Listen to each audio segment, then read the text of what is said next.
تشكك في مدى توفر الشروط الموضوعيه لانجاز وتنظيم الانتخابات البلديه اللي مفترض نظريا مش تتنظم في 17 ديسمبر 2017 في تاريخ عنده رمزيه ودلالات كبيره. موقف التيار الديمقراطي من كل هذه الدعوات؟ شوف، الدعوات تاع تاجيل الانتخابات بدعوى انه الظروف مش تولي بعد 3 اشهر باش تولي موجود.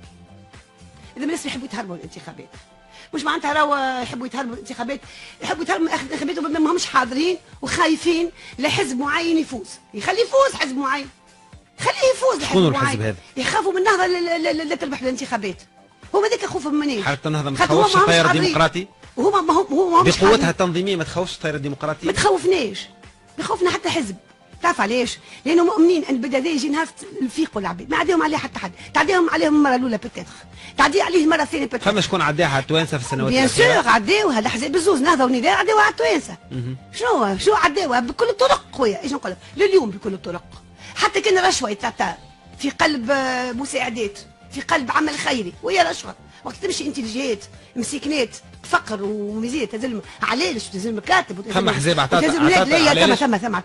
ثم عطاء احزاب في الحكم؟ احزاب في الحكم وعطاء. شكون الاحزاب؟ احزاب عطاء وتهز بها تحت لافته، يا اما النداء ولا حركه النهضه.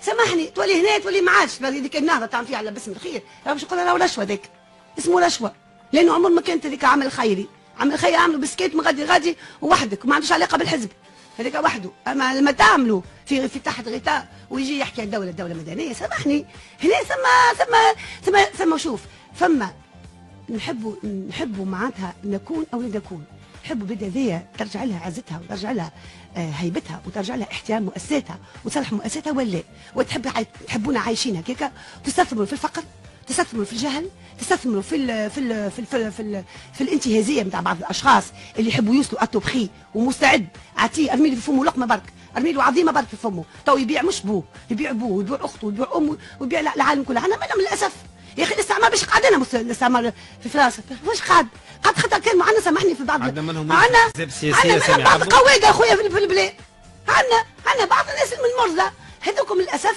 لليوم قاعدين يسمونا في البلاد، عندنا وطنيين برشا، عندنا نظاف برشا، لكن للاسف عندنا قواده، والقواده هما اللي كانوا سبب باش البلاد وصلت في كيف. اليوم هالقواده هذوما عندنا من نوع اخر، قواده نتاع السلطه، اكل يعطيه لقمه بركه، اعطيه زازيه شبعه ولا اعطيه حتى عظمه، المهم ما يهموش في البلاد. واضح.